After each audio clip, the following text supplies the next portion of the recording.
Listo, ya arrancó. Bueno, buenas tardes a todos. Somos de la asignatura Odontología Preventiva y Social de la Facultad de Odontología de La Plata y estamos con la doctora Marcela Fabiana Vargas, que es bioquímica especializada en bacteriología de la ciudad de Río Grande, provincia de Tierra del Fuego, la cual nos hemos puesto en comunicación para tener un panorama más claro acerca del virus, de la técnica utilizada para detectarlo, su efectividad y demás. Antes de dar inicio a la entrevista, quiero agradecerte, Marcela, por esta oportunidad de poder comentarle a la audiencia cuál es tu rol como profesional en lo que es el diálogo y el tratamiento del COVID-19 y donde te desempeñas laboralmente hoy en día para que nos podamos situar. Buenas tardes y gracias por invitarme a participar en su entrevista. Bueno, les cuento dónde me desempeño. ¿Me escuchan? Sí. Sí. Sí. Yo me desempeño hace varios años en el hospital de acá de Río Grande, que es el único hospital que existe en la ciudad. Nací acá en Río Grande, pero estudié en Corrientes y después hice bacteriología en Buenos Aires. En Buenos Aires fui becaria en el Instituto Malbrán, pero yo trabajaba en tuberculosis, por eso tengo manejo de lo que es bioseguridad de muestra. Y bueno, después regresé a la ciudad por razones personales, ya hace 15 años, y ingresé al hospital donde hago bacteriología, hice la especialidad en bacteriología también. Y bueno, cuando comenzó lo de la pandemia, o sea, en realidad nosotros, como todos, la epidemia del H1N1, pensamos que iba a ser algo parecido, que iban a haber algunos casos, pero que no iba a ser tanto. Pero igual nos fuimos preparando en cómo se debía tomar la muestra en caso de que haya un caso sospechoso, y se armó el protocolo de trabajo, que hasta ese momento era, bueno, se tomaban los hisopados, se acondicionaba la muestra y se enviaba al Instituto Malbrán, porque el Instituto Malbrán ya en febrero había puesto junto la técnica. Bueno, y después eso está relacionado con las otras preguntas de cómo es la técnica. Sí, por eso vamos a comenzar con la primera pregunta, que dice, ¿qué consideras lo más conveniente para comentarnos acerca del virus y de sus efectos? Bueno, lo más importante es que el otro día yo escuchaba a un doctor que contaba que el coronavirus es como el virus de la influenza en 12 cuotas, en la hora 12, porque lo que tiene es que causa todo lo que causa, o sea, es cierto que el virus de la influenza causa muertes todos los años, por eso hay gente con factores de riesgo, con los mismos factores de riesgo que, que están afectados por el coronavirus, que se tienen que vacunar todos los años para la gripe. Lo que pasa es que el coronavirus en este caso lo está haciendo, todo lo que la influenza hace en 12 años lo está haciendo este año. Entonces lo más importante es eso, que como nunca estuvimos en contacto con el virus, es como más virulento para nosotros y causa mayor enfermedad. Bueno, eso sería lo más importante. Sí, ¿y qué técnicas hay disponibles actualmente para poder detectar el coronavirus? Bueno, el método gold estándar es la PCR, que la PCR consiste en la detección de una porción del gen del virus que se encuentra en forma repetitiva en todos los coronavirus, por eso es algo que se conserva y que nos sirve para hacer el diagnóstico, porque quiere decir que si el coronavirus está, nosotros esa porción de gen la vamos a detectar.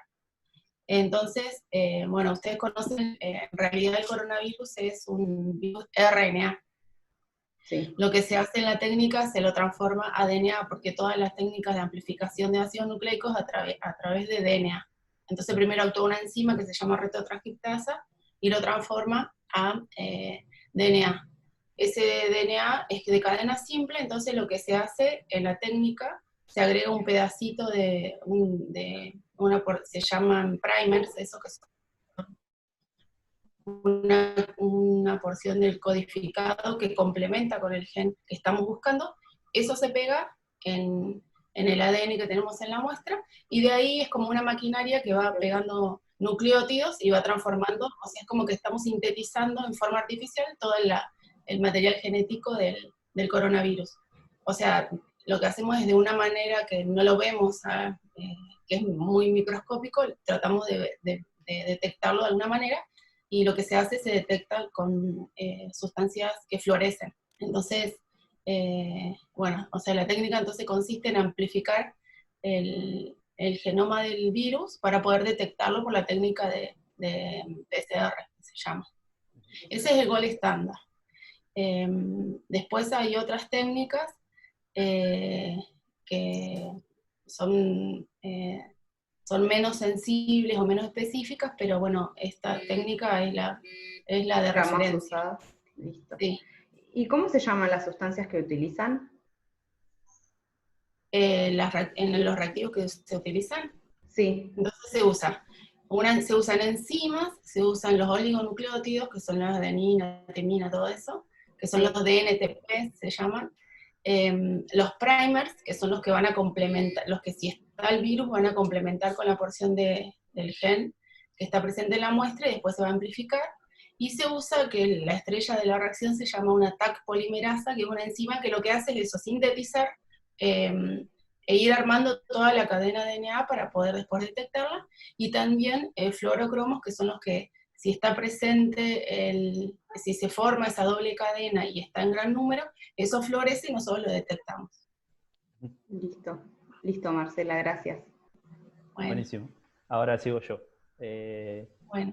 ¿Qué se necesita para hacer la técnica de laboratorio, hablando de recursos humanos y equipo? Claro, lo más importante, que por eso nos costó a nosotros poder implementarlo acá, es el equipo, que es caro. Ajá. Y es un equipo de real-time PCR, se llama, que es donde ocurren todas las reacciones de todo lo que yo le contaba, de que primero se pasa de RNA a DNA, y después se desnaturaliza, y todo eso todo es a través de acciones de enzimas y cambios de temperatura. Ajá. Es un bloque donde ocurren todas esas reacciones.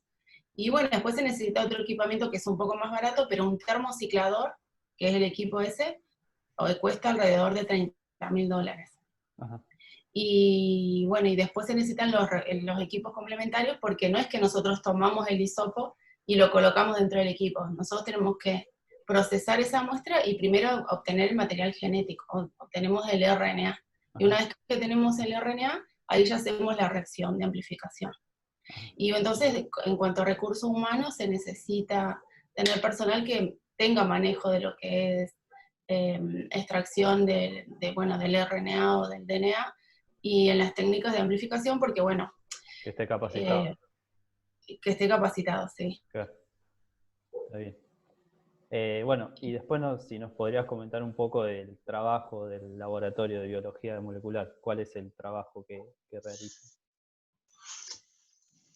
O sea, también nosotros lo estamos poniendo en marcha ahora, uh-huh. Pero bueno, en un futuro también queremos usarlo para otras técnicas, por ejemplo, para buscar el virus del HPV, uh-huh. Que como ustedes saben es de transmisión sexual y es uno de los principales causantes de cáncer de cuello de útero. Sí. Sí, sí. Que se busca en el PAP, pero buscándolo por biología molecular es una técnica más sensible y podríamos detectarlo antes, y así podríamos prevenir el cáncer de cuello de útero. Claro, y bueno, en el laboratorio lo que se hace es lo que yo les conté. Llega la muestra, primero en el caso del coronavirus, se trabaja en la cabina de bioseguridad. Eso también me olvidé decirle, que también es importante tener una cabina de bioseguridad. Ajá. Que dentro de la cabina se procesan las muestras, y eso protege tanto a la muestra como al operador. Ajá. ¿Las conocen a las cabinas de bioseguridad? No. Son como unas campanas, serían. No, por ahora no escuché las imágenes de lo que nos estás comentando. Es como una cabinita, como una campana, donde después les mando la foto así ustedes se hacen la idea. Se colocan solamente los brazos del operador y la muestra se manipula ahí adentro de esa cabina, y eso tiene un flujo laminar, lo que hace que no salga nada hacia el exterior. Igual nosotros usamos elementos de protección, pero por si llega a haber un corte de luz o algo, para que todo el material no vaya hacia el operador. Y entonces cabina, y una vez que ya está inactivado se puede sacar de la cabina y ya hacemos el resto de lo que yo les contaba, que era extraer el material genético para poder trabajar después. Ajá. Buenísimo. Bueno, buenas, soy Facundo, del cuarto año. Hola, Facundo. Sí, te quería preguntar si si se dan todas estas condiciones para realizar la técnica, no existe la probabilidad de error, o puede variar. En la técnica, lo que tiene es que cuando largamos la reacción, también se largan controles negativos y positivos, y también se larga un control de muestra, para ver si la muestra estuvo bien tomada. O sea, se busca un gen de las células epiteliales del tracto respiratorio para amplificar, que está en todas las células, sea negativo o positivo de coronavirus, lo que te indica, o sea, te tiene que dar positivo para demostrarte que había células epiteliales en la muestra. Entonces, de esa manera, no, o sea, vemos que si da negativo, no es un falso negativo. Y en cuanto a los falsos positivos, también, o sea, no, esta técnica no tiene falsos positivos. Por eso es el gold estándar para el diagnóstico del coronavirus. Claro, bien. Después te quería hacer otra pregunta, pensando en todos los test que se están tomando en los barrios y demás de todo el país, si en esos casos el proceso para el test es más complejo o relativamente sencillo. Lo que pasa es que en esos test, en lo que se busca, en realidad, ya no se busca el virus, se buscan los anticuerpos. O sea, si vos estuviste en contacto con el virus, generaste anticuerpos. Los primeros anticuerpos que nosotros producimos son las inmunoglobulinas M, que son los anticuerpos tempranos. Esos se producen alrededor de los 7 días recién del inicio de la infección. Y luego, esos no son, no quedan, o sea, esos se aclaran y después desaparecen. Y después, a los 15 días más o menos, aparecen las inmunoglobulinas G, que esas pueden llegar a quedar, es lo que se está estudiando, si son protectores y cuánto tiempo quedan. Pero lo que se vio es que no todos los que fueron infectados por el coronavirus producen esos anticuerpos. Nosotros hemos tenido compañeros que le hacemos el test para ver si tuvieron anticuerpos y les da negativo. Entonces no sabemos si, como todo esto está en estudio, no se sabe si los anticuerpos son duraderos y si además realmente confieren protección. Y en cuanto a los test rápidos, entonces lo que hacen es detectar anticuerpos, pero entonces solamente sirven para decir si no es para un diagnóstico confirmatorio, porque fíjate, vos para que la IgM te dé positivo, tienen que haber pasado 7 días de la infección. Es como que ya estás en mitad de la enfermedad y capaz que ya la estás resolviendo. Claro. Si yo estuve en contacto hoy con alguien que me dijo que era positivo, supongamos que yo hoy estoy en contacto con un compañero y dentro de 2 días me dice yo soy positivo y yo me quiero hacer los anticuerpos, me va a dar negativo y yo voy a pensar que soy negativa, pero quizás todavía estoy en el periodo de incubación. Entonces, claro, es para saber si estuviste en contacto o no. Es para saber, es como para un estudio epidemiológico. Claro, Dentro, por ejemplo, sí, de la facultad se hace, entonces vemos a los que les dan IgM positivo, bueno, estuvieron en contacto quizás unos días, y a los que les da IgG positivo es porque tuvieron el virus, pero ya pasó la infección. Pero no sirven para diagnóstico, sirven para un estudio epidemiológico, Claro, para saber quiénes muy estuvieron claro, en contacto. está bien. Pero bueno, o sea, se están usando igual. Claro. Bueno, hola Marcela, yo soy Facundo, Hola. de OPC2, y quería preguntarte qué significa que una muestra esté contaminada o un falso positivo. Sí, ustedes me preguntaban sobre Mar del Plata y yo la verdad que como estoy recontra full preparando todo lo del laboratorio, no escuché, ¿hubo algún caso de falso positivo estos días que...? Sí, salió una noticia que decía que a un paciente le detectaron y le dio falso positivo. Entonces, por eso no sabíamos bien a qué se refieren con ese falso positivo. El falso positivo es porque se cambiaron las muestras, se confundieron las muestras, pero porque se haya metido el virus en la muestra no es probable, o sea, porque lo que yo les contaba, en el laboratorio se controla todo eso, o sea, se le dan controles internos y quizás se rotuló mal la muestra, que bueno, eso sí es un error que puede pasar. Claro. Bueno, bien, y después, en el caso de tu ciudad, si han llegado punto de llegar a la circulación cero por el virus. Y nosotros habíamos tenido, nosotros tuvimos, cuando empezó la pandemia, bueno, hubieron casos en Ushuaia, en Río Grande tuvimos solamente un caso, y después tuvimos otro conglomerado. Conglomerado se llama cuando están relacionados todos al mismo caso. Claro. Perdón, que justo llegaba mi nena de la tuvimos un caso que era una señora que vino de Mar del Plata y en el camino tuvo síntomas, entonces se detectó cuando llegó. Y después tuvimos otro caso en personal de laboratorio y dos casos de contactos estrechos. De eso se lo consideró como un conglomerado. A partir de ahí no tuvimos más casos hasta ahora, hasta hace poco, a partir del 10 de julio más o menos. Tuvimos, en teoría tuvimos circulación cero, pero no sabemos qué pasó ahí en el medio. Y ahora, con el aumento de casos, ¿en qué fase se encuentran actualmente? Y ahora estamos en la fase cero, sí. Claro, mayor circulación. En la fase 1, perdón, en fase 1, perdón, fase 1, sí. Y después, por tu trabajo, pensaste que por ahí podías llegar a estar contagiada o tuviste el miedo en algún momento?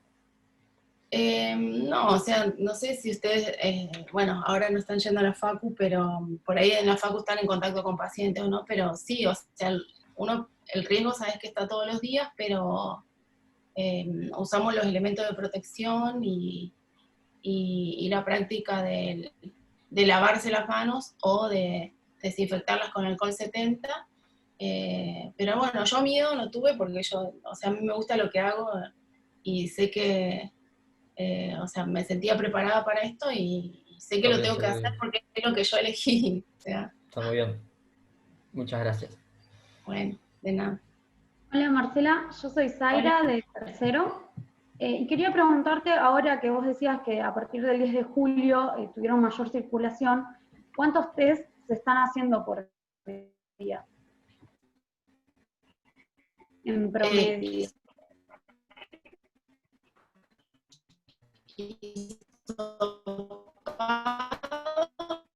Por día estamos haciendo un promedio 100, pero 120 por ahí se van juntando, 120 hisopados por día. ¿Y cuántos llegan? Y yo estuve la semana pasada en Ushuaia haciendo un entrenamiento que es, el laboratorio Ushuaia fue el que pudo procesar todos los hisopados hasta ahora. Ellos hacen biología molecular desde el año 2006, hacían para otras cosas, para coqueluche, hacen para HPV, herpes virus, pero cuando pasó lo de la pandemia, solamente el Malbrán les tuvo que hacer una transferencia de lo que era la técnica y ellos ya tenían el entrenamiento, entonces por eso pudieron empezar a realizarla. Y ellos hacen 3 turnos porque la técnica lleva más o menos de 8 a 9 horas. Toda la técnica, procesando por más o menos 80 muestras, lleva todo eso más o menos 8 horas. Entonces ellos hacen como postas, trabajan desde las 7 de la mañana hasta las 10, 11 de la noche para poder llegar a procesar esas 120 muestras que yo le estoy diciendo, o a veces 200 muestras. Y trabajan 2 personas por turno, o sea, por lo menos de 6 a 8 personas por día tienen que haber, claro, para poder procesar las muestras. Son muchas horas. Y sí, además de las cabinas que nos hablabas vos antes, ¿usan algún otro medio de protección? Y se usan los elementos de protección, que son los camisolines, que se llaman hidropelentes, que es para que no se peguen en la ropa.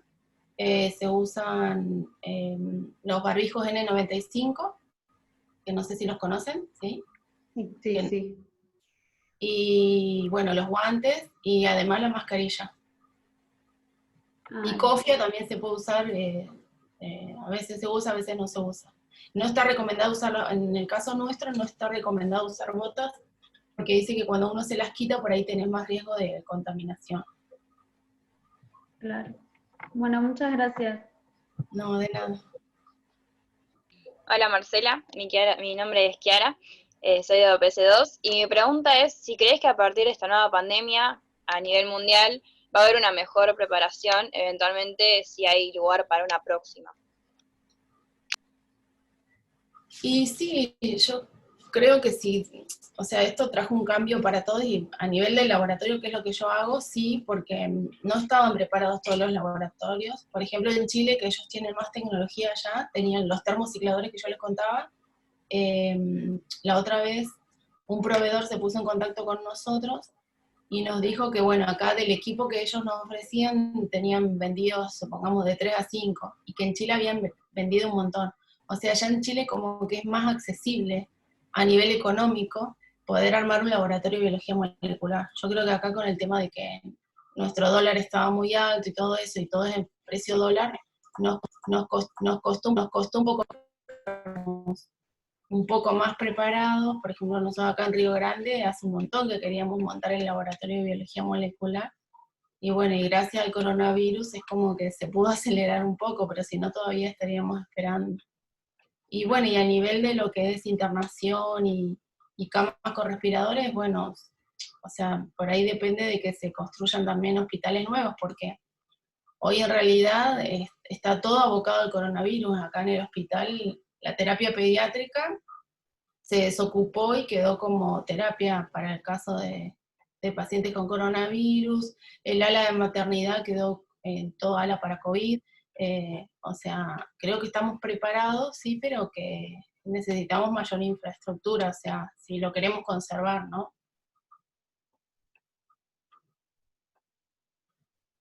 Bien, ¿y sabes más o menos cuántas camas hay disponibles para COVID? Y para COVID, sí, hay más o menos, hay 10 en la terapia de adultos, después está en el ala de COVID hay 16 camas, pero el tema es que no todas tienen respirador. O sea, son para pacientes que no están tan graves. En el caso de que requieran asistencia respiratoria, ella tiene que pasar a la terapia de adultos, que hay 10 camas, y en la terapia pediátrica más o menos 10 camas más. En el CEMEP hay 12 camas, así que llegaríamos capaz que a unas 40 camas con respirador en la ciudad. Bárbaro, muchas gracias. No, de nada. Hola, me llamo Valentina, soy de primer año y te quería hacer la pregunta de qué enfermedad o problema a nivel salud tiene más riesgo en relación con el COVID-19.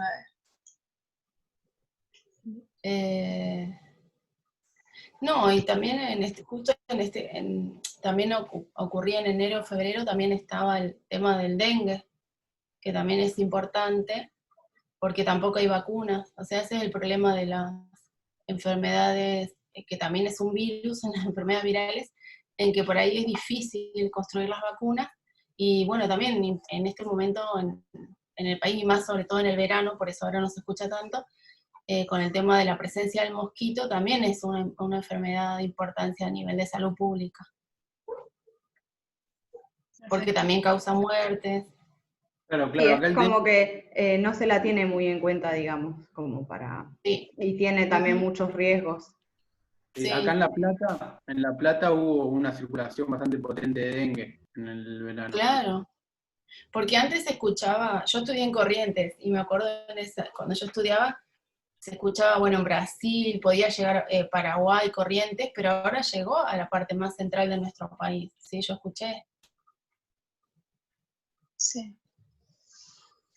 Y por último te quería preguntar si se sabe cuánto dura específicamente el virus en una superficie. Y en las superficies dura, bueno, de 24 hasta 48, 72 horas, pero bueno, lo importante es que el tema de la desinfección, que se elimina fácilmente con desinfectantes, con alcohol 70 y bueno, y con la lavandina diluida. Perfecto, muchas gracias. No, de nada. Bueno, hola, yo soy Mateo de comisión de OPS 1 y te quería preguntar si COVID y SARS es lo mismo. En realidad, el COVID es el nombre del coronavirus, y SARS es el síndrome respiratorio agudo que causa. Por eso se le llama SARS-CoV-2 o... en realidad se le llama SARS-CoV-2 porque como hace unos años ya hubo un coronavirus que nosotros no nos enteramos, cuando comencé a leer, pero vieron que hace unos años atrás hubo también ahí en Asia, por ahí, como tipo una epidemia por otro coronavirus que causó el síndrome respiratorio agudo, que le llamaron COV-1, y por eso a este le llaman COV-2. Y otra cosa que te quería preguntar es si considerás que el protocolo de prevención dispuesto por las autoridades es el más conveniente. Y sí, o sea, aunque está un poco discutido, pero bueno, como dicen todos, lo que hizo es como prepararnos para que cuando realmente, porque el pico igual iba a ocurrir y ocurrió, pero estar un poco más preparados para cuando ocurran todos los casos. Y la verdad que, bueno, nosotros por suerte estábamos al sur, toda Argentina, ¿no? Y como que medianamente nos preparamos, pero bueno, igual la salud, o sea, las camas y los hospitales están desbordados, pero yo creo que si no nos hubiésemos preparado, hubiésemos estado peor. Si no se hubiera podido controlar la situación, digamos, más o menos. Sí. Bueno, Marce, muy amable, gracias por respondernos todas las preguntas. Cualquier duda que tengan, me mandan un mensaje. Sí, dale. Igualmente, si tenés para mandarnos esas imágenes que dijiste, el material, sí, mándamelo. A nosotros nos puedes llegar a servir para hacer el trabajo. Te las mando porque justo ayer, como estamos inaugurando el laboratorio, sacaron algunas fotos, así que ahí las tengo en el celular y te las mando. ¿Van a salir publicadas las fotos de la inauguración? Por ahí estaría bueno ver cómo queda. Sí, ya están, buscalas en Facebook, las publicó el intendente Martín Pérez, así que ahí lo vas a ver. Bueno, Marce, muchas gracias. Bueno, gracias. Hasta luego. Gracias. Suerte. Hasta luego.